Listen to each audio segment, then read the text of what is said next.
সবাইকে অসংখ্য ধন্যবাদ। আমরা একদম বিতর্কে চলে যাই। অনেক অপেক্ষা প্রহর শেষে আমরা এখন অপেক্ষার অবসানের দিকে যাব। আমাদের আজকের বিতর্কের বিষয় জুলাই বিপ্লবের চেতনা বাস্তবায়নে অন্তর্বর্তীকালীন সরকার সামগ্রিকভাবে সফল নয়। খুবই ভালো বিষয়, কারণ যেই তরুণ প্রজন্ম এই অভ্যুত্থানের নেতৃত্ব দিয়েছে তাদেরই এই অন্তর্বর্তীকালীন সরকারকে বিচারের কাঠগড়ায় দাঁড় করাতেই হবে। এবং আমরা আজকে আমরা বলতে পারি এটা সংসদই বলি, এই সংসদে আমরা সেই অন্তর্বর্তীকালীন সরকারকে বিচারের কাঠগড়ায় দাঁড় করাচ্ছি। প্রথমে আজকের এই ফাইনাল বিতর্কের পক্ষদলে অবস্থানরত করতোয়া কালেক্টরেট আদর্শ শিক্ষা নিকেতনের প্রথম বক্তা নওশিন রেজা রিদিকে তার বক্তব্য উপস্থাপনের জন্য অনুরোধ করছি। মাননীয় সভাপতি, সম্মানিত বিচারক মণ্ডলী এবং উপস্থিত সুধীজন, বিতর্ক নয়, বিবাদ নয়, যুক্তি হলো পঞ্চগড়ের পরিচয়। এই প্রতিপাদ্য বিষয়কে সামনে রেখে আজকের বিতর্কের বিষয় নির্ধারিত হয়েছে জুলাই বিপ্লবের চেতনা বাস্তবায়নে অন্তর্বর্তীকালীন সরকার সামগ্রিকভাবে সফল নয়। আমি দৃঢ়ভাবে এই প্রস্তাবের পক্ষে অবস্থান করছি। জুলাই বিপ্লব ছিল ছাত্র জনতার স্বতঃস্ফূর্ত গণ অভ্যুত্থান। এর মূল চেতনাই ছিল একটি বৈষম্যহীন, গণতান্ত্রিক, সুশাসিত এবং গণমুখী রাষ্ট্র ব্যবস্থা প্রতিষ্ঠা করা। কিন্তু অন্তর্বর্তী সরকার তার সংকীর্ণ ম্যান্ডেট, সময়সীমার সীমাবদ্ধতা এবং কাঠামোগত দুর্বলতার কারণে সেই গভীর ও বহুসাত্রিক চেতনাকে পূর্ণাঙ্গভাবে বাস্তবায়ন করতে সক্ষম হয়। তাদের কাজ হলো নির্বাচন আয়োজন করা, আমূল সংস্কার নয়। চেতনা হলো নিজের এবং চারপাশের পরিবেশ সম্পর্কে সচেতন থাকার অনুভব এবং প্রক্রিয়া জানানোর স্বাভাবিক অবস্থা। বাস্তবায়ন বলতে কোনো পরিকল্পনা, নীতি বা ধারণাকে বাস্তবে রূপ দেয়াকে বোঝায়। অন্তর্বর্তীকালীন সরকার হলো একটা অস্থায়ী প্রশাসনিক কাঠামো যা সাধারণত রাজনৈতিক সংকটের সময় বা একটি নিয়মিত সরকারের ক্ষমতাচ্যুতির পর সংগঠিত হয়। সামগ্রিকভাবে বলতে কোনো বিষয়কে তার বিভিন্ন অংশ বা দিক বিবেচনা করে একটি পূর্ণাঙ্গ বা সামগ্রিক অবস্থাকে বোঝায়। সফল নয় বলতে নির্দিষ্ট কোনো লক্ষ্য বা উদ্দেশ্য অর্জনে ব্যর্থ হওয়াকে বোঝায়। ম্যান্ডেট ও সময়সীমার সীমাবদ্ধতা। অন্তর্বর্তীকালীন সরকার তার নামের মধ্যে সীমাবদ্ধ। এটি একটি অস্থায়ী সরকার ব্যবস্থা যার প্রাথমিক ও প্রধান ম্যান্ডেট হলো একটি অবাধ, সুষ্ঠু, গ্রহণযোগ্য নির্বাচনের আয়োজন করা। ম্যান্ডেটের সীমাবদ্ধতা। বিপ্লবের চেতনা বাস্তবায়নের প্রয়োজন রাষ্ট্রীয় কাঠামোর আমূল সংস্কার, যেমন প্রশাসনের সংস্কার, দুর্নীতি দমন কমিশনের স্বাধীনতা নিশ্চিতকরণ, বিচার বিভাগের পূর্ণাঙ্গ স্বাধীনতা এবং সংবিধানের মৌলিক পরিবর্তন। অন্তর্বর্তীকালীন সরকার এই ধরনের সুদূর প্রসারী রাজনৈতিক সিদ্ধান্ত নিতে পারে না, কারণ তাতে তাদের সাংবিধানিক ক্ষমতা ম্যান্ডেটে নেই। এই দীর্ঘমেয়াদী সংস্কারের পথের বড় বাধা। একটি নির্দিষ্ট ও স্বল্প সময়ের জন্য এই সরকার গঠিত হয়েছে। গুটি কয়েক মাসের মধ্যে একটি জাতির দশকের পর দশক ধরে জমে থাকা দুর্বলতা, প্রাতিষ্ঠানিক দুর্নীতি ও সুশাসনের অভাব দূর করা অবাস্তব। তাড়াহুড়া করে যে কোনো সংস্কার হবে, অসম্পূর্ণ থাকবে। পরবর্তী নির্বাচিত সরকার তা সহজেই বাতিল করতে পারে। প্রাতিষ্ঠানিক ও আমলাতান্ত্রিক চাপ। বিপ্লবের অন্যতম চেতনা ছিল রাষ্ট্রীয় প্রাতিষ্ঠানিকগুলোতে স্বচ্ছতা ও জবাবদিহিতা ফিরিয়ে আনা। গণতন্ত্র ও বৈষম্যহীনতা পূরণে ব্যর্থতা। বিপ্লবের চেতনা ছিল জনগণের প্রকৃত গণতন্ত্রের অধিকার প্রতিষ্ঠা এবং একটি বৈষম্যহীন সমাজ গঠন। কিন্তু অন্তর্বর্তীকালীন সরকার এই দুটি প্রধান লক্ষ্য পূরণে কেবল সীমিত পদক্ষেপ নিতে পারে। একটি নির্দলীয় সরকার কখনো প্রকৃত গণতান্ত্রিক সরকার হতে পারে না। গণতন্ত্র মানে কেবল নির্বাচন নয়, এটি হলো জনগণের অংশগ্রহণ, মত প্রকাশের স্বাধীনতা, রাজনৈতিক অধিকার ও নিয়মিত জবাবদিহিতা নিশ্চিত করা। অন্তর্বর্তী সরকার জনগণের কাছে সরাসরি দায়বদ্ধ নয় বিধায়ক গণতন্ত্রের এই গভীর দিকটি তারা প্রতিষ্ঠিত করতে পারে না। তাদের প্রধান কাজ হলো গণতন্ত্রের পথে শুধু দরজা খোলা, গণতন্ত্র প্রতিষ্ঠা করা নয়। শুধুমাত্র অন্তর্বর্তীকালীন সরকার প্রাথমিক চিকিৎসা দিতে পারে, কিন্তু আমূল পরিবর্তন আনার জন্য বা চেতনা পূর্ণাঙ্গ বাস্তবায়নের মতো ঐতিহাসিক সক্ষমতা তাদের নেই। এই চেতনা বাস্তবায়নের মূল ভার বর্তায় জনগণের ভোটে নির্বাচিত একটি স্থিতিশীল অস্থায়ী সরকারের উপর। ধন্যবাদ সকলকে। সর্বশেষ বেল বাজার পরে 5 সেকেন্ডের মধ্যে এটা র্যাপ আপ করে ফেলতে হবে। ওই সেন্টেন্স দিয়ে ওখানে শেষ করে ফেলতে হবে। বা একটা সেন্টেন্স অ্যাড হতে পারে। এই পর্যায়ে আমরা পক্ষ দলের প্রথম বক্তার পরে বিপক্ষ দলে চলে যাচ্ছি। বিপক্ষ দল হাজী সফিরউদ্দিন আহমদ গার্লস স্কুল অ্যান্ড কলেজের প্রথম বক্তা নাফিসা ইশরাত রোজাকে তার বক্তব্য উপস্থাপনের জন্য অনুরোধ করছি। নাফিসা ইশরাত রোজা। মাননীয় মডারেটর, বিজ্ঞ বিচারক মণ্ডলী, উপস্থিত সুধী এবং আমার প্রতিপক্ষ দলের বন্ধুদের জানাই আমার এবং আমার দলের পক্ষ থেকে আন্তরিক শুভেচ্ছা এবং অভিনন্দন। আজকের বিতর্কের বিষয় নির্ধারিত হয়েছে জুলাই বিপ্লবের চেতনা বাস্তবায়নে অন্তর্বর্তীকালীন সরকার সামগ্রিকভাবে সফল নয়। বাস্তবতার প্রেক্ষাপটে দাঁড়িয়ে আমি এবং আমার দল এর বিপক্ষে অবস্থান করছি। এ পর্যায়ে আমার প্রতিপক্ষ দলের প্রথম বক্তা বিষয়টিকে হয়তো বুঝতে পারেননি। পূর্ণাঙ্গ সফলতার কথা এখানে বলা হয়নি, বিতর্কের বিষয়ে সামগ্রিক সফলতার কথা বলা হয়েছে, পূর্ণাঙ্গ সফলতার কথা নয়। জুলাই বিপ্লব শুধু রাজনৈতিক পরিবর্তনের নাম নয়, এটি ন্যায়, স্বাধীনতা, গণতন্ত্রের চেতনার প্রতীক। এটি সাধারণ মানুষের অধিকার ও সামাজিক সমতার উপর জোর দেয়। জুলাই বিপ্লব শুধু কোনো ঘটনা নয়, এটি বর্তমান সমাজের ও রাজনীতির জন্য একটি অনুপ্রেরণার উৎস। জুলাই বিপ্লব দেখিয়েছে যে জনগণের ঐক্য ও আন্দোলন রাজনৈতিক সংস্কারের জন্য শক্তিশালী হাতিয়ার হতে পারে। আধুনিক বাংলাদেশের রাজনৈতিক ও সামাজিক কাঠামো অনেক পরিবর্তিত। প্রযুক্তি, সামাজিক মাধ্যমে আন্তর্জাতিক প্রভাবগুলো বিপ্লবের চেতনা বাস্তবায়নে নতুন চ্যালেঞ্জ তৈরি করেছে। জুলাইয়ের বিপ্লবের মাধ্যমে উজ্জ্বল ভবিষ্যতের প্রাঙ্গণে পৌঁছে যাচ্ছে। বিষয়টি সুস্পষ্টভাবে উপস্থাপন করার লক্ষ্যে জুলাই বিপ্লবের কিছু দাবিসমূহ উল্লেখ করছি। 1. জুলাই সনদ বাস্তবায়ন। 2. রাজনৈতিক স্বচ্ছতা ও গণতন্ত্রের প্রতিষ্ঠা। 3. সামাজিক ন্যায় ও সমতা। 4. অর্থনৈতিক উন্নয়ন ও স্বনির্ভরতা। এবং পরিশেষে 5. জাতীয় শৃঙ্খলা ও আইন শৃঙ্খলা।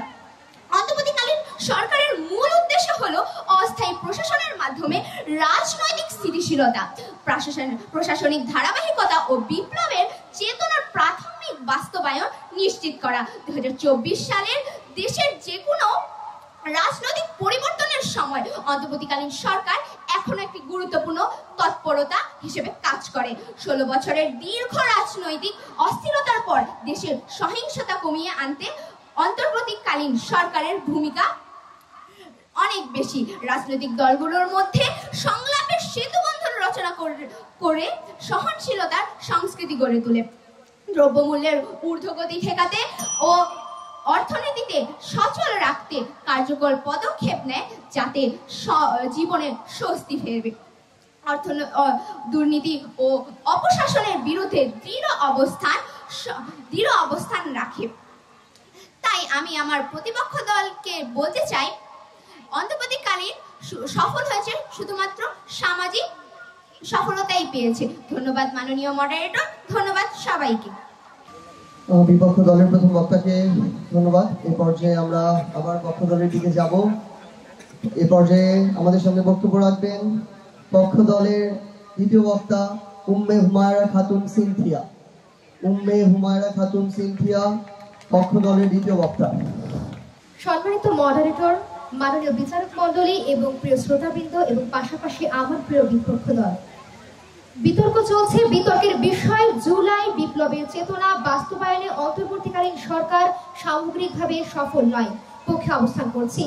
গত বছর ছাত্র জনতার ঐতিহাসিক আন্দোলন আমাদের স্মৃতিতে অম্লান হয়ে থাকবে, কিন্তু প্রশ্ন উঠেছে এই বিপ্লবের চেতনাকে বাস্তবে রূপ দিতে অন্তর্বর্তীকালীন সরকার ঠিক কতটা সফল হয়েছে।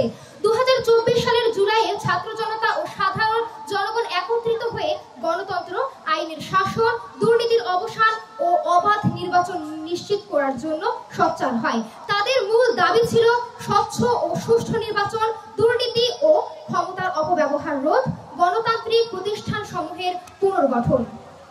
এই চেতনা বাস্তবায়নের জন্য জনগণ একটি দায়িত্বশীল ও জনগণের প্রতি প্রতিশ্রুতিবদ্ধ অন্তর্বর্তীকালীন সরকারের প্রত্যাশা করেছিল। অন্তর্বর্তীকালীন সরকার গঠিত হয়েছিল অধ্যাপক মোহাম্মদ ইউনূসের নেতৃত্বে, যার লক্ষ্য ছিল সংবিধান সংশোধন, গণতান্ত্রিক সংস্কার, দুর্নীতি দমন, স্বচ্ছ নির্বাচন ব্যবস্থা প্রতিষ্ঠা। তবে বাস্তবে সরকারের কার্যক্রমে কিছু গুরুত্বপূর্ণ সীমাবদ্ধতা পরিলক্ষিত হয়েছে। সংবিধান সংশোধন প্রক্রিয়ার ক্ষেত্রে 2025 সালের 5ই আগস্ট জুলাই জুলাই ঘোষণাপত্র প্রকাশিত হলেও এটি রাজনৈতিক দলগুলোর মধ্যে পূর্ণ সমর্থন অর্জন করতে পারেনি। বিশেষ করে জামায়াতের ইসলামী ও জাতীয় নাগরিক পার্টি এনসিপি এই ঘোষণাপত্রের কিছু বিষয় নিয়ে অসন্তোষ প্রকাশ করে। দুর্নীতি দমনের ক্ষেত্রে সরকারের দুর্নীতি দমনের প্রচেষ্টা সীমিত ছিল। বিভিন্ন সরকারি দপ্তরে দুর্নীতি এবং অনিয়মের ঘটনা ঘটেছে, যা এই সরকারের কার্যক্রমের প্রতি জনগণের আস্থা কমিয়ে দিয়েছে। আইন শৃঙ্খলা পরিস্থিতির ক্ষেত্রে আইন শৃঙ্খলা রক্ষাকারী বাহিনীর অপেশাদারিত্ব ও নির্লিপ্ততা সরকারের ব্যর্থতার অন্যতম কারণ। অন্তর্বর্তীকালীন সরকারের কার্যক্রমে জনগণের প্রত্যাশা পূর্ণ না হওয়ায় রাজনৈতিক অস্থিরতা বৃদ্ধি পেয়েছে। বিভিন্ন রাজনৈতিক দল ও ছাত্র সংগঠনগুলোর মধ্যে মতবিরোধ ও সংঘর্ষের ঘটনা ঘটেছে, যা দেশের রাজনৈতিক পরিবেশকে অস্থিতিশীল করেছে। 2024 সালের জুলাই বিপ্লবের চেতনা ছিল গণতন্ত্র, আইনের শাসন ও দুর্নীতির অবসান, কিন্তু অন্তর্বর্তীকালীন সরকার এই চেতনাকে বাস্তব রূপ দিতে অক্ষম হয়েছে। এটি সুস্পষ্টভাবে বোঝায় যে বিপ্লবের চেতনা শুধু আন্দোলনে শেষ হয়নি, এটি বাস্তবায়নের জন্য দৃঢ় ও দায়িত্বশীল সরকার প্রয়োজন। তাই বলা যায় যে অন্তর্বর্তীকালীন সরকার সামগ্রিকভাবে সফল হয়নি। প্রশ্ন থাকবে প্রতিপক্ষের নিকট, যদি জনগণের প্রত্যাশা পূর্ণ করা না হয় তাহলে কোনো সরকারের গণতন্ত্রের চেতনাকে রক্ষা করতে পারবে না, যেখানে গণতন্ত্রের চেতনাই আমাদের জুলাই বিপ্লবের একটি প্রস্তাবনা। এই বলে আমি আমার বক্তব্য শেষ করছি। ধন্যবাদ। অসংখ্য ধন্যবাদ প্রশ্ন দলের দ্বিতীয় বক্তা উম্মে হুমায়রা খাতুন সিনথিয়াকে। আমরা এবার বিপক্ষ দলের দ্বিতীয় বক্তার কাছে যাব। ইতিমধ্যে বিতর্ক জমে উঠেছে। এ পর্যায়ে আসছেন বিপক্ষ দলের দ্বিতীয় বক্তা জান্নাতুল ফেরদৌস বুশরা। মাননীয় মডারেটর, বিজ্ঞ বিচারকবৃন্দ, প্রতিপক্ষ দলের বন্ধুরা এবং সুধী দর্শক, সবাইকে জানাই আমার পক্ষ থেকে আন্তরিক শুভেচ্ছা ও অভিনন্দন। আজকের বিতর্কের বিষয় জুলাই বিপ্লবের চেতনা বাস্তবায়নে অন্তর্বর্তীকালীন সরকার সামগ্রিকভাবে সফল নয়, বিপক্ষে অবস্থান করছেন। আমার প্রতিপক্ষ দলের বন্ধুরা বলে গেলেন দুর্নীতি দমন ও সুশাসন কায়েমে অন্তর্বর্তীকালীন সরকার নাকি ব্যর্থ। আমি এর পরিপ্রেক্ষিতে বলতে চাই, দুর্নীতি দীর্ঘদিনের প্রাতিষ্ঠানিক সমস্যা, যা কয়েক মাসের অন্তর্বর্তী শাসনের মধ্যে দূর করা সম্ভব নয়। তবে অন্তর্বর্তীকালীন সরকার নির্দিষ্ট কিছু উদ্যোগ নিয়েছিল, যেমন প্রশাসনে শুদ্ধি অভিযান, দুর্নীতিবাজ রাজনীতিবিদদের বিচারের আওতায় আনা, যা জুলাই চেতনার প্রতিফলনই বটে। আমার দলের প্রথম বক্তা ইতিমধ্যে 5টি ক্ষেত্রের মাধ্যমে বিষয়টিকে সুস্পষ্টভাবে উপস্থাপন করে গেছেন। এর মধ্যে প্রথম বিষয়টি হলো জুলাই সনদের বাস্তবায়ন। অন্তর্বর্তীকালীন সরকার সামগ্রিকভাবে ব্যর্থ আমাদের বলা ঠিক হবে না, কারণ তারা জুলাই সনদের মূল চেতনা বাস্তবায়নের জন্য দৃশ্যমান পদক্ষেপ নিয়েছিল। জুলাই সনদ মূলত জনগণকে 3টি বড় বড় প্রতিশ্রুতি দিয়েছিল: গণতান্ত্রিক অংশগ্রহণ নিশ্চিত করা, মতামত প্রকাশ এর স্বাধীনতা রক্ষা করা, রাজনৈতিক স্বচ্ছতা ও ন্যায় বিচার প্রতিষ্ঠা করা। এগুলো কেবল কাগজের লেখা ছিল না মাননীয় মডারেটর, অন্তর্বর্তীকালীন সরকার সেই নীতিগুলো কার্যকর করার জন্য পদক্ষেপ গ্রহণ করেছিল। অন্তর্বর্তীকালীন সরকার জুলাই সনদের স্বপ্ন বাস্তবায়নের জন্য স্বৈরতান্ত্রিক কাঠামো ভেঙে ফেলেছিল, গণতন্ত্র প্রতিষ্ঠা করেছিল। এগুলো না হলে গণতন্ত্রের বীজ অঙ্কুরিতই হতো না। জুলাই সনদের আলোকে নাগরিক স্বাধীনতার ক্ষেত্রে অনেক বড় পরিবর্তন আনা হয়েছিল। আগে মানুষের কণ্ঠ ছিল বন্দী, যেন এক খাঁচার ভেতর এক অবহেলিত পাখি, কিন্তু জুলাই সনদ সেই খাঁচা ভেঙে দিল। মানুষের কণ্ঠ উঠল আকাশে, পত্রিকার পাতায় জ্বলে উঠল মানুষের কণ্ঠ, সমাবেশের মঞ্চে গর্জে উঠল। অধিকার তখন আর বইয়ের পাতার শব্দ ছিল না মাননীয় মডারেটর, হয়ে উঠেছিল জীবন্ত বাস্তবতা। জুলাই সনদের আগে রাজনীতি কেবল প্রাসাদের ভেতর খেলা ছিল, জনগণের যেখানে প্রবেশাধিকার ছিল নিষিদ্ধ, ক্ষমতার দরজাগুলো যেন ভারী তালায় আটকে ছিল। কিন্তু অন্তর্বর্তীকালীন সরকার সেই দরজার তালা ভেঙে প্রথমবারের মতো জনগণের রাজনৈতিক মঞ্চে দাঁড়ানোর সুযোগ করে দিল। জনগণের মতামত শুধু শোনা হয়নি, অনেক ক্ষেত্রে নীতি নির্ধারণের ক্ষেত্রে তার প্রভাব লক্ষ্য করা যায়। এর মাধ্যমেই জুলাই সনদের প্রকৃত বিজয় অর্জিত হয়। রাজনৈতিক স্বচ্ছতা ও গণতন্ত্রের প্রতিষ্ঠা। রাজনৈতিক স্বচ্ছতা বলতে প্রতিষ্ঠা মানে রাজনীতিকে আয়নার সামনে দাঁড়ানো। আমরা যেমন আয়নার সামনে দাঁড়ালে নিজের দোষ গুণকে স্পষ্টভাবে দেখতে পাই, তেমনি রাজনীতিকে আয়নার সামনে দাঁড় করালে সরকারের প্রতিটি সিদ্ধান্ত, প্রতিটি ব্যয়, প্রতিটি পদক্ষেপ জনগণের চোখে ধরা পড়ে। এতে আর কোনো গোপন চুক্তি থাকে না অন্ধকার ঘরে গোপন ক্ষমতা। এটি মানুষকে ক্ষমতার কেন্দ্রবিন্দুতে বসিয়ে দেয় আর শাসককে দায়বদ্ধ করে তোলে। গণতন্ত্রের সফলতা তখনই স্পষ্ট হয় যখন জনগণের শুধু দেখছে না, রাষ্ট্র পরিচালনায় সক্রিয়ভাবে অংশগ্রহণ করছে। যদিও সমস্ত লক্ষ্য এখনো পুরোপুরি পূর্ণ হয়নি, কিন্তু চেষ্টা করছে অন্তর্বর্তীকালীন সরকার।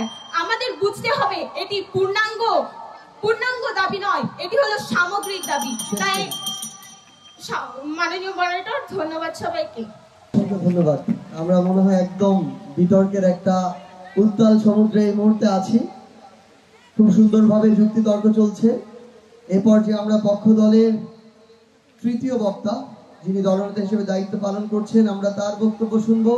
বক্তব্য রাখবেন ফাতেমা জান্নাত মুন, দলনেতা পক্ষ দল। আজকের অনুষ্ঠানের মাননীয় মডারেটর, বিজ্ঞ বিচারক মণ্ডলী, প্রতিপক্ষের বন্ধুরা যারা শুনছেন এবং দেখছেন, সকলকে আন্তরিক শুভেচ্ছা। জুলাই গণ অভ্যুত্থানের পরেও আমাদের দেশ যখন একটি অরাজকতার মধ্য দিয়ে যাচ্ছে, আমাদের দেশে যখন এখনো স্থিতিশীল পরিস্থিতি আনা সম্ভব হয়নি, ঠিক সেই মুহূর্তে দাঁড়িয়ে আমাদের বিতর্কের বিষয় নির্ধারিত হয়েছে জুলাই বিপ্লবের চেতনা বাস্তবায়নে অন্তর্বর্তী সরকার সামগ্রিকভাবে সফল নয় পক্ষে অবস্থান করছি। আমার প্রতিপক্ষের বন্ধুরা বোধহয় বিষয়টি এখনো বুঝতে পারেননি। তারা কেবলমাত্র জুলাই গণ অভ্যুত্থানের কথাই বলে যাচ্ছেন, জুলাই গণ অভ্যুত্থানের চেতনার কথাই বলে যাচ্ছেন। অন্তর্বর্তীকালীন সরকার কতটুকু সফল হয়েছে সে বিষয়টি তারা এখনো ব্যাখ্যা করে যেতে পারেননি। আমি আশা করি দলনেতা তা ভালোভাবে ব্যাখ্যা করে যেতে পারবেন। অন্তর্বর্তীকালীন সরকার গঠনের মূল লক্ষ্য ছিল জুলাই বিপ্লবের মূল দাবিগুলো বাস্তবায়ন করা এবং একটি স্বচ্ছ ও নিরপেক্ষ ভোট প্রদান করা, এবং এই স্বচ্ছ ও নিরপেক্ষ নির্বাচন প্রদান করতে এখনো পারেনি অন্তর্বর্তীকালীন সরকার। অন্তর্বর্তীকালীন সরকার গঠনের 1 বছরের বেশি সময় হয়ে গিয়েছে, কিন্তু এখন পর্যন্ত একটি নিরপেক্ষ সরকার আমরা পাইনি। তার মানে এটি দাঁড়ায় যে অন্তর্বর্তীকালীন সরকার জুলাইয়ের সামগ্রিক চেতনা বাস্তবায়নে সক্ষম নয় বিজ্ঞ প্রতিপক্ষ। আমার বিজ্ঞ প্রতিপক্ষের বন্ধুরা বলে গিয়েছেন যে আমরা এই জুলাই বিপ্লবের সময় বিভিন্ন ধরনের অর্থনৈতিক ক্ষতি হয়েছিল এবং আমরা নাকি আমাদের বিভিন্ন দ্রব্যমূল্যের ঊর্ধ্বগতি সেগুলো উপশম করতে সক্ষম হয়েছি বিজ্ঞ প্রতিপক্ষ। কিন্তু এখন আমরা বিভিন্ন পত্রিকায়, খবরের চ্যানেলগুলোতে দেখি দ্রব্যমূল্যের ঊর্ধ্বগতি আরো বাড়ছে। অর্থাৎ এটি এই প্রমাণ করে যে অন্তর্বর্তীকালীন সরকার এই অর্থনৈতিক বিষয়টি মোকাবেলা করতে এখনো সক্ষম হয়নি। মানবাধিকার সংস্থা এবং আইন রিপোর্টে বলা হয়েছে যে নিরাপত্তা বাহিনী এবং সেন্সরশিপ গুলো এখনো পুরোপুরি নিয়ন্ত্রণে আসেনি। এমনকি পারিপার্শ্বিক প্রতিবেদনে বলা হচ্ছে যে আইন শৃঙ্খলা বাহিনী এখনো কিছু রূপে পুরনো শক্তি দ্বারা পরিচালিত হচ্ছে। এই দ্বারা এই প্রমাণ করে যে অন্তর্বর্তীকালীন সরকার এখনো জুলাইয়ের চেতনা বাস্তবায়নে সক্ষম হয়নি। আমার প্রতিপক্ষের প্রথম বক্তা শুধুমাত্র বলে গেলেন যে জুলাই সনদের কথা। বিজ্ঞ প্রতিপক্ষ কিভাবে জুলাই সনদ এখনো বাস্তবায়ন হয়েছে সে বিষয়টি দয়া করে ব্যাখ্যা করে দিয়ে যাবেন। আমার প্রতিপক্ষরা আরো বললেন যে আমাদের এখানে নাকি আমাদের দুর্নীতি কমেছে। বিজ্ঞ প্রতিপক্ষ, আপনারা তো পঞ্চগড়ের মানুষ, পঞ্চগড়কে আমরা একটি শান্ত শহর হিসেবে চিনি, কিন্তু এই সরকার পতনের পর পঞ্চগড়ে যে কি পরিমাণ দুর্নীতি বৃদ্ধি হয়েছে তা কি আপনারা লক্ষ্য করেননি বিজ্ঞ প্রতিপক্ষ? এছাড়াও আমাদের অন্তর্বর্তী সরকারের দায়িত্ব ছিল আমলাতান্ত্রিক শাসন ব্যবস্থা রোধ করা, কিন্তু এখন আমরা পুলিশ প্রশাসনের ক্ষেত্রে আমলাতান্ত্রিক শাসন ব্যবস্থা দেখতে পাচ্ছি। জনগণের পূর্ণ জবাবদিহিতা এখনো নিশ্চিত করা সম্ভব হয়নি। বিজ্ঞ প্রতিপক্ষ, আপনারা বোধহয় এই বিষয়টি বুঝতে পারছেন না। জুলাই বিপ্লবের চেতনায় আরো ছিল যে আমাদের দালাল নিপীড়ন করতে হবে, কিন্তু এখনো এই দালালদের সংখ্যা বৃদ্ধি পাচ্ছে। অর্থাৎ এই প্রমাণ করে যে জুলাই বিপ্লবের চেতনা বাস্তবায়নে অন্তর্বর্তীকালীন সরকার এখনো সফল হতে পারেনি। চেতনার বিচ্যুতি আমাদের বাংলাদেশে, অর্থাৎ আমরা এই বলতে পারি যে জুলাই বিপ্লবের চেতনা বাস্তবায়নে অন্তর্বর্তীকালীন সরকার সামগ্রিকভাবে সফল নয়। ধন্যবাদ। ধন্যবাদ পক্ষ দলের দলনেতা ফাতেমা জান্নাত মুনকে। এ পর্যায়ে আমরা মূল পর্বে সর্বশেষ বক্তব্য শুনবো। বক্তব্য রাখবেন বিপক্ষ দলের তৃতীয় বক্তা এবং দলনেতা মোসাম্মদ খাদিজা আক্তার। মোসাম্মদ খাদিজা আক্তার, দলনেতা বিপক্ষ দল। মাননীয় মডারেটর ও উপস্থিত সকলকে জানাই আন্তরিক শুভেচ্ছা ও অভিনন্দন। বিপক্ষে অবস্থান করছি। বিজ্ঞ প্রতিপক্ষ, আপনারাই বললেন যে দেশ অস্থিতিশীল, তাহলে আপনারা নির্বাচনের আশা করেন কি করে? তারা দেশকে স্থিতিশীল করার জন্য কাজ করছেন, তাই এখানে বলা যায় না যে তারা সফল নয়। তারা তাদের এই অযৌক্তিক যুক্তির মাধ্যমে তাদের দলের দুর্বলতা প্রকাশ করে গেলেন। তারা হয়তো ভুলে যুক্তিহীন কথার আসলেই কোনো যুক্তি নেই। আমার দলের প্রথম বক্তা ইতিমধ্যেই বিতর্কের বিষয়টিকে সংজ্ঞায়ন করে গেছেন এবং 5টি ক্ষেত্রের কথা উল্লেখ করে গেছেন। দ্বিতীয় বক্তা প্রথম 2টি ক্ষেত্রকে বিশ্লেষণ করে গেছেন। আমরা তৃতীয় ক্ষেত্রটির দিকে লক্ষ্য করি, সামাজিক ন্যায় ও সমতা। সামাজিক ন্যায় বলতে বোঝায় মানুষের সকল স্তরের মানুষের মধ্যে অধিকার, সুযোগ এবং দায়িত্বের সমতা। জুলাই বিপ্লবের ক্ষেত্রে এর মূল দিকগুলো হলো শোষণমুক্ত সমাজ, অর্থনৈতিক সুযোগের সমতা, শিক্ষা ও স্বাস্থ্যসেবা, আইন ও ন্যায় বিচার। সাম্য বলতে বোঝায় সমাজের সমস্ত মানুষের মধ্যে অর্থনৈতিক, সামাজিক, রাজনৈতিক সমাধিকার প্রতিষ্ঠা। জুলাই বিপ্লবের লক্ষ্য ছিল সামাজিক সাম্য, জাতি, ধর্ম, লিঙ্গ বা সামাজিক স্তরের ভিত্তিতে বৈষম্য দূর করা, অর্থনৈতিক সাম্য, সম্পদ ও সুযোগের ন্যায্য বন্টন, কর ও রাজস্ব নীতিতে বৈষম্য কমানো, রাজনৈতিক সাম্য, ভোটাধিকার ও সরকারি নীতিতে সকল শ্রেণীর মানুষের অংশগ্রহণ নিশ্চিত করা। জুলাই বিপ্লবের সময় অন্তর্বর্তীকালীন সরকার এই চেতনা বাস্তবায়নের কিছু প্রাথমিক উদ্যোগ নিয়েছিলেন। কৃষক ও শ্রমিকদের অধিকার সুরক্ষা করার জন্য আইন প্রণয়ন করেছেন। সরকারি শিক্ষা ও স্বাস্থ্য ক্ষেত্রে সাধারণ মানুষের জন্য অংশগ্রহণ বাড়াতে স্থানীয় ও জাতীয় স্তরে রাজনৈতিক সংস্কার করেছেন। অর্থনৈতিক উন্নয়ন ও স্বনির্ভরতা। অন্তর্বর্তীকালীন সরকারের অর্থনৈতিক উন্নয়ন ও স্বনির্ভরতা তাদের কাজটি বাস্তবায়নে সামগ্রিকভাবে সফল হয়েছে। নিচে সেগুলো বিশ্লেষণ করা হলো। দুর্নীতি দমন, দুর্নীতির বিরুদ্ধে কঠোর পদক্ষেপ গ্রহণ করা হয়েছে। রাজনৈতিক সহিংসতা নিয়ন্ত্রণ, রাজনৈতিক সহিংসতা ও অস্থিরতা নিয়ন্ত্রণে কার্যকর ব্যবস্থা গ্রহণ করা হয়েছে। জাতীয় শৃঙ্খলা ও আইন শৃঙ্খলা, অন্তর্বর্তীকালীন সরকার জাতীয় শৃঙ্খলা ও আইন শৃঙ্খলা রক্ষায় বিভিন্ন পদক্ষেপ গ্রহণ করেছেন। আইন শৃঙ্খলা বাহিনীর কার্যক্রমের স্বচ্ছতা ও জবাবদিহিতা নিশ্চিত করা হয়েছে। অন্তর্বর্তীকালীন সরকার অর্থনৈতিক স্থিতিশীলতা ও স্বনির্ভরতা অর্জনের লক্ষ্যে বিভিন্ন পদক্ষেপ গ্রহণ করেছে। ব্যাংকিং খাতের শৃঙ্খলা ফিরিয়ে আনা হয়েছে, যার ফলে রিজার্ভের পতন ঘটেছে। রাজস্ব আয়ে কিছুটা উন্নতি হয়েছে, বিদেশি বিনিয়োগের আকর্ষণ দেখা গেছে। অন্তর্বর্তীকালীন সরকারের জাতীয় শৃঙ্খলা ও আইন শৃঙ্খলা রক্ষার পদক্ষেপগুলো সামগ্রিকভাবে সফল হয়েছে। আইন শৃঙ্খলা বাহিনীর কার্যক্রমের স্বচ্ছতা ও জবাবদিহিতা নিশ্চিত হওয়ার জন্য আস্থা বৃদ্ধি পেয়েছে জনগণের। দুর্নীতির বিরুদ্ধে কঠোর পদক্ষেপ গ্রহণের ফলে সরকারের প্রতি জনগণের সমর্থন বৃদ্ধি পেয়েছে। রাজনৈতিক সহিংসতা নিয়ন্ত্রণে কার্যকর ব্যবস্থা গ্রহণের ফলে রাজনৈতিক স্থিতিশীলতা প্রতিষ্ঠা করা হয়েছে। এসব কারণে অন্তর্বর্তীকালীন সরকার সামগ্রিকভাবে সফল। ধন্যবাদ সবাইকে। এর মধ্যে দিয়ে আমাদের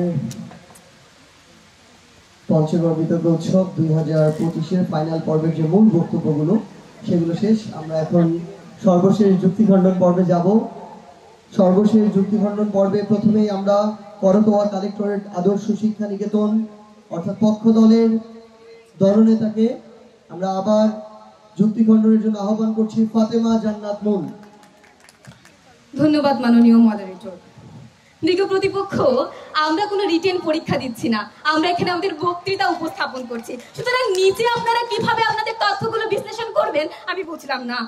আমার প্রতিপক্ষের প্রথম বক্তা বলে গিয়েছেন সামগ্রিক মানে নাকি পূর্ণাঙ্গ নয়। বিজ্ঞ প্রতিপক্ষ, সামগ্রিক মানে হলো সার্বিক দিক বিবেচনা করা, এবং এই সার্বিক দিক বিবেচনা মানে সেই পূর্ণাঙ্গ বিষয়টিকেই বোঝায়। আপনারা বোধহয় সেটি বুঝতে পারেননি।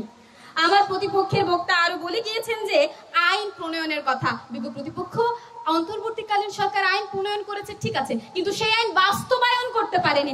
আপনার আইন যদি বাস্তবায়নই না হয় তাহলে কিভাবে আপনার অন্তর্বর্তীকালীন সরকার সফল হলো? বিষয়টি ক্লিয়ার হলাম না, ক্লিয়ার করে দিয়ে যাবেন। এছাড়াও তারা বলেছেন যে রাজনৈতিক স্থিতিশীলতার কথা। বিজ্ঞ প্রতিপক্ষ, আপনারা কোথায় টক শো গুলো দেখছেন না? সেখানে স্পষ্টভাবে বলা হচ্ছে এখনো রাজনৈতিক স্থিতিশীলতা আসেনি। বিজ্ঞ প্রতিপক্ষ, এখনো রাজনৈতিক দলগুলো ক্ষোভ সৃষ্টি হয়েছে, রাজনৈতিক দলগুলোর মধ্যে একটি অস্থিতিশীল পরিবেশ দেখা গিয়েছে। সুতরাং আপনাদের এই বক্তব্যটি যে ভুল, এটি সেটাই প্রমাণ করে। এছাড়াও আমার প্রতিপক্ষেরা শুধুমাত্র বলে যাচ্ছেন যে জুলাই বিপ্লবের ভূমিকা ভূমিকা ভূমিকা। বিগত প্রতিপক্ষ, জুলাই বিপ্লবের ভূমিকা আসলে আমাদের বিষয়টা না। আমাদের বিষয়টা হচ্ছে অন্তর্বর্তীকালীন সরকার কতটুকু কি করতে পারলো এই বিষয়টা। এই বিষয়টা আপনারা ভালোভাবে ব্যাখ্যা করতে পারছেন না। বিগত প্রতিপক্ষ, আমি আশা করি ভালোভাবে ব্যাখ্যা করে দিয়ে যাবেন। বিগত প্রতিপক্ষ, আপনারা আরো বলছেন যে জনগণের নাকি আস্থা বৃদ্ধি হচ্ছে। কিভাবে জনগণের আস্থা বৃদ্ধি হচ্ছে বিগত প্রতিপক্ষ? এই বিষয়টি আমি বুঝলাম না, ক্লিয়ার করে দিয়ে যাবেন। আপনারা বলছেন যে একটি স্থিতিশীল পরিবেশ নাকি তৈরি হয়েছে। বিজ্ঞ প্রতিপক্ষ, কিভাবে স্থিতিশীল পরিবেশ তৈরি হলো যেখানে চাঁদাবাজির জন্য পাথর চাপা দিয়ে মানুষকে মারা হচ্ছে, যেখানে বিভিন্ন কারণে আমাদের পঞ্চগড়ে ছুরি দিয়ে একজন যুবককে প্রকাশ্যে হত্যা করা হয়? এটা আপনার কিভাবে স্থিতিশীলতা বৃদ্ধি করলো বিজ্ঞ প্রতিপক্ষ? বুঝলাম না, ব্যাখ্যা করে দিয়ে যাবেন। আমাদের দুর্নীতি আরো বেড়েছে, বরং কমেনি। সুতরাং আমরা বলতে পারি জুলাই বিপ্লবের চেতনা বাস্তবায়নে অন্তর্বর্তী সরকার সামগ্রিকভাবে সফল নয়। ধন্যবাদ। অসাধারণ যুক্তি খণ্ডন পক্ষ দল থেকে, পক্ষ দলের দলনেতা। এই পর্যায়ে আমরা সর্বশেষ আজকের বিতর্ক মঞ্চের বক্তব্য শুনবো আমাদের বিপক্ষ দলের দলনেতা থেকে, যিনি তার যুক্তি খণ্ডন করবেন। বিপক্ষ দলের পক্ষ থেকে যুক্তি খণ্ডনে আসছেন মোসাম্মদ খাদিজা আক্তার, দলনেতা বিপক্ষ দল। মাননীয় মডারেটর ও উপস্থিত সকলকে জানাই আন্তরিক শুভেচ্ছা ও অভিনন্দন। বিপক্ষে অবস্থান করছি। প্রতিপক্ষ দলের প্রথম বক্তা বলে গেলেন জুলাই চেতনার মূল দাবি বাস্তবায়িত হয়নি। জুলাই চেতনা একদিনে বাস্তবায়িত হওয়ার মতো নয়, এটি একটি চলমান সংগ্রাম। অন্তর্বর্তীকালীন সরকার এই চেতনাকে এগিয়ে নিয়ে যেতে প্রথম পদক্ষেপ নিয়েছিল সেনা প্রভাব কমানো, নিরপেক্ষ নির্বাচন কমিশন গঠন এবং গণতান্ত্রিক ধারায় প্রত্যাবর্তন। এগুলোই ভবিষ্যতের পূর্ণ বাস্তবায়নের ভিত্তি। তৃতীয় বক্তা বলে গেলেন অর্থনৈতিক উন্নয়নে কোনো অগ্রগতি আনতে পারেনি। অর্থনৈতিক উন্নয়ন অন্তর্বর্তী সরকারের মূল দায়িত্ব নয়, তাদের প্রধান কাজ হলো রাজনৈতিক স্থিতিশীলতা ফিরিয়ে আনা ও সুষ্ঠু নির্বাচন নিশ্চিত করা। রাজনৈতিক স্থিতিশীলতা অর্থনৈতিক উন্নয়নের ভিত্তি, এই কাঠামো তৈরির কাজ তারা করছে। প্রশ্ন করে গিয়েছিলেন গণতন্ত্র ও জনগণের অংশগ্রহণের সীমাবদ্ধতা ছিল। গণতন্ত্র পুনঃপ্রতিষ্ঠার প্রথম ধাপ ছিল নিরপেক্ষ নির্বাচন আয়োজন। অন্তর্বর্তীকালীন সরকার তা করছে। জনগণের সরাসরি সীমাবদ্ধতা থাকলেও মূল লক্ষ্যে অংশগ্রহণমূলক রাজনৈতিক কাঠামো ফিরিয়ে আনা বাস্তবায়িত হয়েছে। অন্তর্বর্তীকালীন সরকার জনগণের প্রত্যাশা পূরণ করতে পারেনি, প্রতিপক্ষ কথা বলে গেলেন। অন্তর্বর্তীকালীন সরকারের উদ্দেশ্য ছিল চূড়ান্ত উন্নয়ন নয়, বরং সংকটকালীন অচল অবস্থা ভেঙে স্থিতিশীলতা আনা। সেই কাজে তারা সফলভাবেই করছে। জনগণের প্রত্যাশা পূরণের দীর্ঘমেয়াদী দায়িত্ব নির্বাচিত সরকার, কিন্তু অন্তর্বর্তীকালীন সরকারের কাজ ছিল আন্দোলনের চেতনা ধরে রাখা, অবকাঠামো তৈরি করা ও গণতান্ত্রিক ধারা নিশ্চিত করা, যা তারা অর্জন করেছে।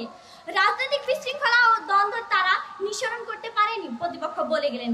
রাজনৈতিক দ্বন্দ্ব কয়েক মাসে বা এক সরকারের মাধ্যমে মিটে যায় না। অন্তর্বর্তীকালীন সরকার অত্যন্ত সংলাপের মঞ্চ তৈরি করেছে এবং দলগুলোকে আলোচনায় বসিয়েছে। এটাই ছিল জুলাই চেতনার মূল বিজয়। দ্বন্দ্বকে তারা দমন করেছে, বরং গণতান্ত্রিকভাবে মোকাবেলা করার স্বীকৃতি দিয়েছে। ধন্যবাদ মাননীয় মডারেটর, ধন্যবাদ সবাইকে। পঞ্চগড় বিতর্ক উৎসব 2025 ফাইনালের বক্তব্য শেষ হলো। আমরা একটা জমজমাট বিতর্ক উপভোগ করলাম। আমরা ছোট্ট করে একটু মূল্যায়ন শুনবো, সবার নয়, 1 থেকে 2 জনের। এরপরে আমরা আমাদের ফলাফলের দিকে যাব। আমি সংক্ষিপ্তভাবে মূল্যায়ন করার জন্য অনুরোধ করছি আমাদের ঢাকা ইউনিভার্সিটি ডিবেটিং সোসাইটির প্রেসিডেন্ট হিসেবে যিনি দায়িত্ব পালন করছেন এবং আজকে আমাদের মাঝে পুরো টিম নিয়ে যিনি আমাদেরকে সাপোর্টটুকু দিচ্ছেন, এই পর্যায়ে মূল্যায়ন করার জন্য অনুরোধ করছি প্রেসিডেন্ট ঢাকা ইউনিভার্সিটি ডিবেটিং সোসাইটিকে। অসংখ্য ধন্যবাদ সাবির সালাম ভাইকে। প্রথমত আজকে যে বিষয়টি নিয়ে বিতর্ক হয়েছে, এই বিষয়গুলো নিয়ে, অর্থাৎ একটা রাজনৈতিক বিষয় নিয়ে আমরা এখানে যারা উপস্থিত আছি প্রায় 3 থেকে 400 আমরা হয়তো 1,500 বেশি হব।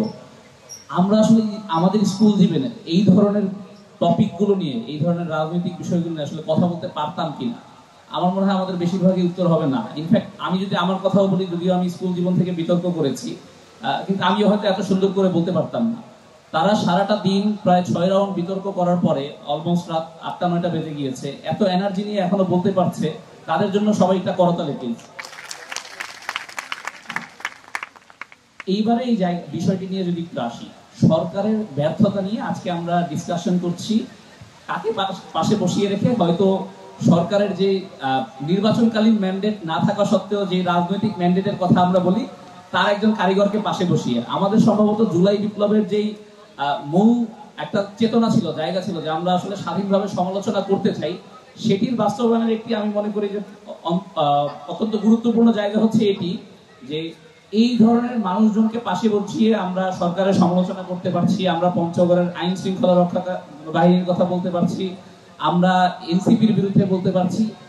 এমন বাংলাদেশ আসলে আমরা চাই। সেই জায়গা থেকে এই ধরনের আলোচনা সমালোচনাগুলো যত বেশি হবে তত আসলে ডিসকোর্সের জায়গা তৈরি হবে, যত বেশি ডিসকোর্সের জায়গা তৈরি হবে তত বেশি আসলে এই আলোচনা সমালোচনাগুলো চলতে থাকবে, এবং যারা সমালোচনাকে ভয় পায় তারা হচ্ছে গিয়ে তাদের যে কর্মপন্থা সেই কর্মপন্থাকে চেষ্টা করবে পরিবর্তন করা। ঠিক এইভাবেই আমরা বিশ্বাস করি একটি বাংলাদেশ, একটি সুন্দর বাংলাদেশ যেটি আমরা পেতে পারি। এই যে সমালোচনার জায়গা তৈরি করা, যেমন কিছুদিন আগে ফেসবুকে একটা জিনিস অনেক বেশি ভাইরাল হয়েছিল যে আসলে আগে সরকারের ভয়ে আমরা স্ট্যাটাস ডিলিট করতাম, এখন হচ্ছে সরকার আমাদের ভয়ে স্ট্যাটাস ডিলিট করে। এই যে জায়গাটি, এটি যেমন পূর্ণ হয়েছে তেমনি এটিও সত্য। আমাদের স্থিতিশীলতার জায়গা থেকে শুরু করে রাজনৈতিক দলগুলোর মধ্যে এখনো যে ঐক্যমত্যে পৌঁছানো, জুলাই শেষ হয়েছে প্রায় 1 বছর পার হয়ে প্রায় 14-15 মাস হয়ে গিয়েছে, এখনো জুলাই সনদের যে কার্যকর একটি রূপরেখা, সেই রূপরেখাটি দ্বারা করাতে না পারা, সেই যে রাজনৈতিক দলগুলোর রাজনৈতিক ব্যর্থতা, সেটি সকল রাজনৈতিক দলগুলোর এবং বাংলাদেশের রাজনৈতিক সংস্কৃতির যে সামগ্রিক ব্যর্থতা, এই ব্যর্থতাগুলো নিয়ে আমরা যত বেশি আসলে আলোচনা সমালোচনাগুলো জারি রাখতে পারবো, তত আমরা বিশ্বাস করি আমরা একটি সুন্দর বাংলাদেশ পাবো, যেখানে আসলে সবাই এই ভয়টি পাবে যে আসলে আমি যদি একটি কাজ করি সেই কাজটি করলে আমার জবাবদিহিতার আওতায় আসতে হবে। তো পঞ্চগড় ওয়েলফেয়ার ফাউন্ডেশনকে এবং খালিদ স্পিক্সকে আসলে ধন্যবাদ জানাতে চাই, তারা এই ধরনের আয়োজনটি করেছে এবং একেবারে শিশু বয়স থেকেই, আমরা যদি ধরি এখানে হয়তো ক্লাস 9, 10 বা 8 যারা আছে, একেবারে শিশু বয়স থেকেই তারা রাজনীতি সচেতন হিসেবে গড়ে উঠছে। এই রাজনীতি সচেতন হিসেবে গড়ে ওঠার কারণে বাংলাদেশে যে একটি রাজনৈতিক সংস্কৃতি তৈরি হচ্ছে, যেই সংস্কৃতিটি জবাবদিহিতা স্বচ্ছতা নিশ্চিত করবে, প্রশ্ন করবে তুমি কেন এটি করেছো, কেন এটি করনি, আমার অধিকার এটি ছিল সেই অধিকারটি কেন দেওনি, এটি যদি আমরা চালু রাখতে পারি, সেই চালু রাখার ফলাফল অবশ্যই আমরা ভবিষ্যৎ বাংলাদেশে পাবো। আজকের বিতর্কের জায়গাটি নিয়ে যদি আজকে বলি, একটু দুই দলই চমৎকার বলেছে এবং সবচেয়ে গুরুত্বপূর্ণ যেটি সাদিক ভাইয়ের আমি মাঝখানে একটু ডিসকাশন করছিলাম, এটি সাধারণত যারা স্কুল পর্যায়ের বিতার্কিক তাদের থেকে আমরা এটা একটু কম প্রত্যাশা রাখি যে তারা স্ক্রিপ্টের বাইরে গিয়ে কথা বলবে, কিন্তু আমরা দেখেছি তারা যখন তাদের প্রতিপক্ষ বিভিন্ন যুক্তি দিচ্ছিল, তারা সেটিকে ধরে সেটি নোট করে ওই 3 মিনিটের মধ্যে পাল্টা যুক্তি দিচ্ছিল। আমি মনে করি আজকের এই পুরো দিনের সফলতার জায়গাটি ঠিক এইটি, যে এই যে প্রম্পট অ্যাকশন নিতে পারা, অর্থাৎ একটি জিনিস সাথে সাথে মঞ্চে আমরা যেটাকে বলি উপস্থিত বুদ্ধি কিংবা প্রত্যুৎপন্নমতি যে ব্যাপারটা, সেই ব্যাপারটাকে নিয়ে আসা এবং সেটিকে সাথে সাথে খণ্ডন করা, এই যে ধারাবাহিকতা, এটি যদি চালু রাখতে পারি, আমি বিশ্বাস করি পঞ্চগড়ের যারা বিতার্কিক রয়েছেন, বিশেষত স্কুল বিতার্কিক যারা রয়েছেন, তারা ভবিষ্যতে আসলে অনেক দূর এগিয়ে নিয়ে যাবেন। পরিশেষে আবারও আপনাদের সবাইকে, যত স্টেক আছেন, অভিভাবক, শিক্ষক, আয়োজক এবং যারা হচ্ছে গিয়ে এক্সিকিউটিভ হিসেবে ছিলেন, পাশাপাশি পঞ্চগড়ের যে প্রশাসনিক জায়গা থেকে যারা সহযোগিতা করেছেন এবং প্রশাসনের বাইরে থেকেও যারা বিভিন্ন মাধ্যমে সহযোগিতার জায়গায় ছিলেন, তাদেরকে ধন্যবাদ জানাচ্ছি। এবং আজকের বিচার কার্য পরিচালনায় আমরা ঢাকা ইউনিভার্সিটি ডিবেটিং সোসাইটির দায়িত্বে ছিলাম। যদি আমাদের কোনো ভুলভ্রান্তি হয়ে থাকে ক্ষমা করবেন আমাদেরকে, এবং যদি কোনো ক্ল্যারিফিকেশন প্রয়োজন হয় কেন এটি হলো না, তারা আরো কিভাবে ভালো বিতর্ক করতে পারতো, অবশ্যই আমাদেরকে জানাবেন। আমরা আমাদের জায়গা থেকে এই উত্তরটি দিতে আপনাদের কাছে দায়বদ্ধ এবং সেই উত্তরটি দিয়ে আমরা যাব অবশ্যই। পাশাপাশি ভবিষ্যতে পঞ্চগড়ের বিতার্কিকদের উন্নয়নে যদি ঢাকা বিশ্ববিদ্যালয় ডিবেটিং সোসাইটির কখনো প্রয়োজন হয়, ঢাকা বিশ্ববিদ্যালয় ডিবেটিং সোসাইটি সেই প্রস্তাবগুলো সানন্দে গ্রহণ করবে। সকলের জন্য শুভকামনা জানিয়ে আমার সংক্ষিপ্ত মূল্যায়ন এখানেই শেষ করছি। ধন্যবাদ।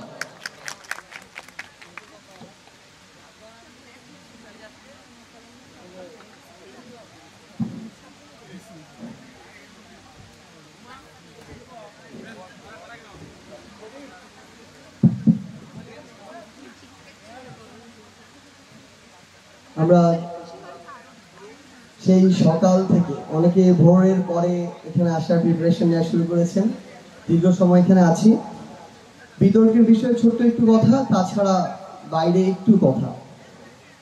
আমরা মনে করি যে পঞ্চগড়ের যদি আমরা পরিবর্তন চাই, আজকে পরিবর্তন নিয়ে অনেক কথা হয়েছে। অন্তর্বর্তীকালীন সরকারের সময়টা খুব কম, কারণ আমাদের ক্ষতটা অনেক বড়। এটা বিতর্ক নিয়ে বলছি না, ওভারঅল মানে আমার অভিজ্ঞতার জায়গা থেকে ক্ষত যেহেতু অনেক বড়, এই ক্ষত পূরণের জন্য সময় দরকার। বাংলাদেশের ক্ষত মানে পঞ্চগড়েও এই ক্ষত আছে। পঞ্চগড়ের ক্ষত পূরণ করাটা আমাদের প্রধান লক্ষ্য।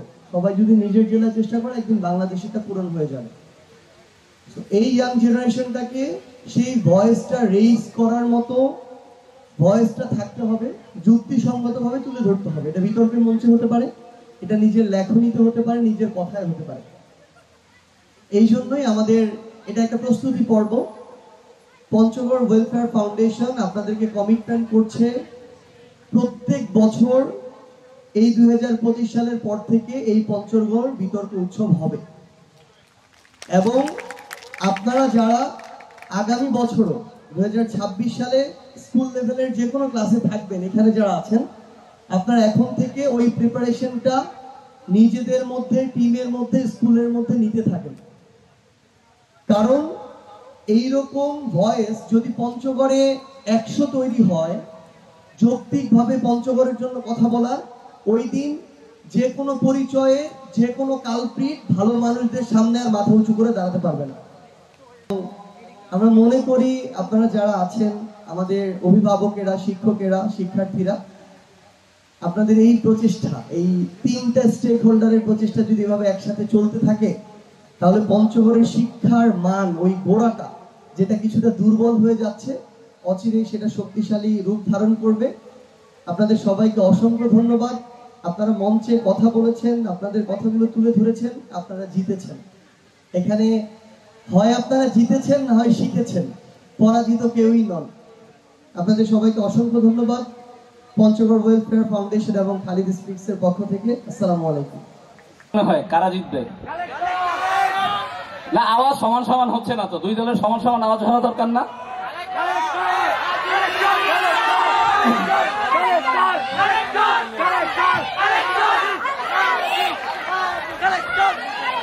আচ্ছা, আমাদের সেরা নারী বক্তা ছিল পঞ্চগড় সরকারি বালিকা উচ্চ বিদ্যালয় থেকে, উদীয়মান বক্তা ছিল ময়দানদিঘি বালিকা উচ্চ বিদ্যালয় থেকে, সেরা বিতর্কিক Haji Safiruddin Ahmed girls school and college থেকে, চ্যাম্পিয়ন 64টি দলের মধ্যে 7 রাউন্ড পেরিয়ে পঞ্চগড় বিতর্ক উৎসব 2025-এ এবারের চ্যাম্পিয়ন করতোয়া কালেক্টর।